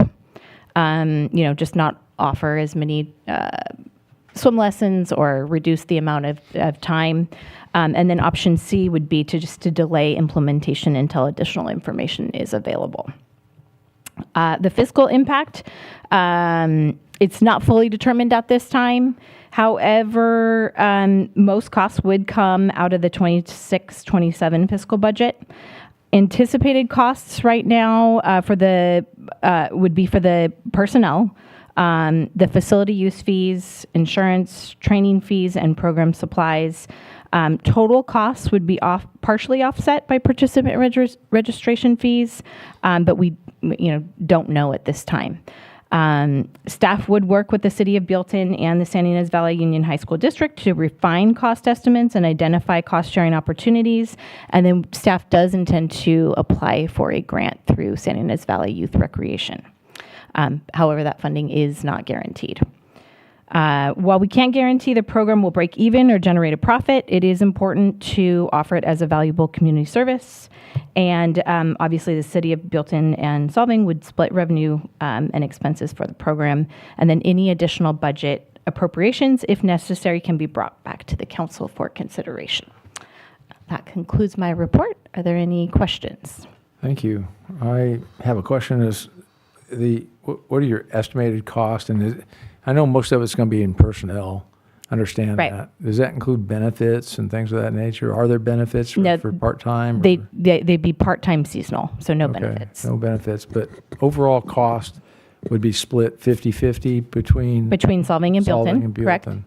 And that total cost would be approximately? We're thinking maybe $60,000, but That's before other revenue. well, right. But if we don't have a ton of people coming to a rec swim, we don't need that many lifeguards. Or if our swim lessons aren't full, we don't need that many swim instructors. So it really depends on who's coming. Demand. Yeah. Okay. Thank you. Jenny. Fonte? Oh, sorry. Go ahead. Where do you find swim instructors? Most people who are in the aquatics programs, water polo, swim team, they tend to So it's the kids lean. from the school that are already swimmers Correct. in one sport or another that know how to swim and can be. Yes, and we have the tools to teach them how to teach one to swim. What tools? The training abilities. Thank you. Jenny, what's the, I have some questions on the cost. So, but before I ask that, apparently we ran these programs back in partnership with the Y. Why did we stop? And So the cities of Solvang and Buellton have never ran this swim program. Before the YMCA and Youth Recreation did it, it was actually the high school that ran it. And do you know why they stopped? I don't. So we don't, and do we know if they were cost positive or cost negative? I'm unaware. Okay. Do we have, so you said $60,000, so 2 questions. Do you have an idea what, exclude the grant, how much we would offset that? I think we can come in at least 50%. Okay, perfect. And then do we have this in the budget? Well, after tonight, once we know our answer, we would add it. Okay, so it's not in the current strike of the budget, but we need to include it for 26, 27. Yeah, you have to realize too that it's only 2 weeks of this fiscal year, so the bulk of it will be in the next fiscal year, Yeah. and we would make those adjustments. Okay, and you said we could determine how many lifeguards we really need, but we're really only hiring 2, right? So it's really either 1 or 2. No, it would be up to 6 lifeguard swim instructors and then 1 lead. So it'd be I a missed total of up to 7. But they're working, am I reading this right? They're only working 5 hours a day? Right, but depending on demand, that would depend on how many lifeguards you need at one time. Gotcha. Okay. And at peak, we're still only 60,000. Approximately. Okay. Do we have any sense of demand? How many kids? Well, back in 2019, I mean, sometimes they had 50 kids for a rec swim. Understand that a lot of the camps in town will bring their kids. So we know we're probably going to have at least 30 kids each day with these camps that are around town that would pay normal pricing. Mm-hmm. So 2019 was the last year that they had the program? Yes. Okay, I'm going to assume that COVID canceled the rest of it. Right, and then nobody picked it back up. Okay, that's my assumption. If there's no other questions, I'm going to open it up to public comment. Okay, I have a speaking request from Rob Dwyer. Thanks, Mayor Brown. Thank you, Council. Thank you. My name is Rob Dwyer, and I'm father of a 4-year-old boy and a 7-year-old girl. And I can attest to the fact that we are very excited for the possibility of having this swim program in the Valley. Being a father, I also kind of run in the family circles, and I can tell you that, on short notice, I brought this up to a lot of our friends and family and tried to rally the crew to come tonight. But the kids went back to school today, and they're all getting ready for bed right about now, or in bed, so they all said, go get them, Rob. So here I am. I can tell you I'm speaking for an awful lot of folks in this community who see this need, really want something. Right now, the YMCA provides some swim lessons. The Dunn School runs a program for swim lessons in the summer, and it still doesn't meet the requirements or the demand, I should say, that we see. There's a lot of kids here who'd like to swim, and obviously the parents involved, they look at the scary facts, some of the stats where you see that kids under 5 and 15 to 24 have the highest drowning rates. For every 1 who drowns, there's 4 others who are hospitalized for near drowning. And this is an old stat, but in 2014, drowning was the #1 cause of death for children under 14 in California and 9 other states. So that's an old stat, but I wouldn't be surprised if that held true even today. I work in aquatics, and so it's a passion of mine. And I can tell you that I teach swim lessons, and it's one thing to teach a kid 4 swim lessons over the course of 2 hours or whatever, but they don't retain that forever and ever if they don't get a chance to practice. So as important as the swim lessons are for everybody, the chance to go and have unstructured play time in the water that's supervised by professionals is equally important, and it's something that I really want to see for my kids, and I know that others do as well. I also run the Sunday gentle water aerobics class at the Dunn School for folks that have arthritis and fibromyalgia, so I get to see some of the senior community. I can tell you anecdotally that they're very excited to have more pool access. And our pool access in the Valley is really limited to the Dunn School in the summer, who opens up their pool in the evenings, but you have to buy, the summer pass, which the cost is a barrier for an awful lot of folks. And then the YMCA, which is obviously a gym membership, and again, that kind of cost barrier.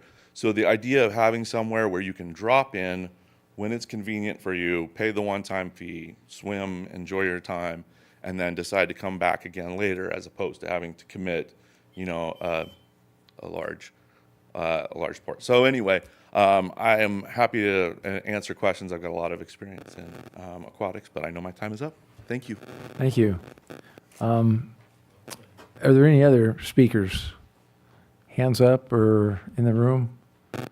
Okay, we will close it to public comment and bring it back to our dais for further discussion and potentially a motion. Any questions or ideas? Or go ahead, Ms. Arona, your hand is up. No, Sorry, I may have missed it, Jenny. We do have commitment from the high school. We will get those hours, and so we can count on being able to program for that. So prior to this, we have been in conversations with the high school. They did let us know, that their general programming for their high school team sports was 8 to 12. And so, 1 to 5 is available for us. But, we need confirmation before we can move forward and get the facility use rental in place. Okay, I know that we're always, the Boy Scout Ranch is always looking for lifeguards too, weekends and things of that nature when they have events and whatnot. But and that's a nice pool. I don't know if anybody's ever known that, but it's equivalent to like what Dunn School has. But I think if we're kind of, I don't know if we're getting the cart before the horse, but I think this is one of the steps that need to be taken care of to move forward for a program and get it out there.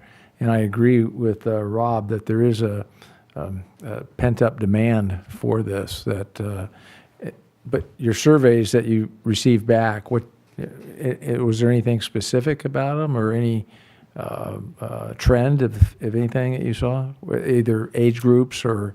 Not age group specific, but water play was a big part of the need in their needs assessment. Okay. Now, can we charge more when the temperatures go above 95 or something like that? That'd be nice. It's a demand problem, yeah. You had a comment, Mr. Murphy?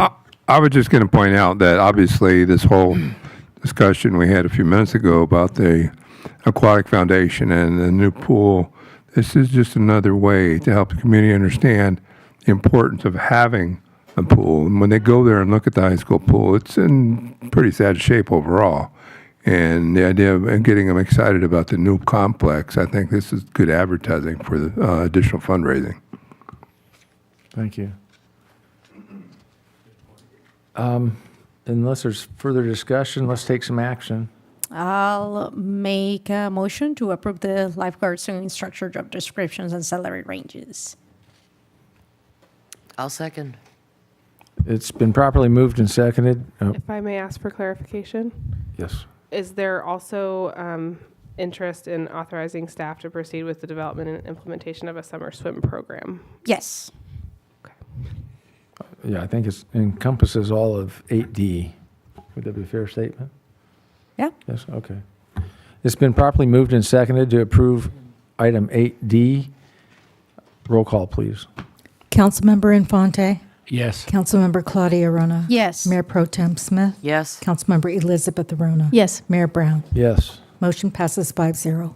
Thank you. Appreciate your assistance with that. We are at the end of our agenda, and does any of our colleagues have any closing comments? None? Okay. Well, if there are no more comments, we will be adjourned at 8:39. Thank you.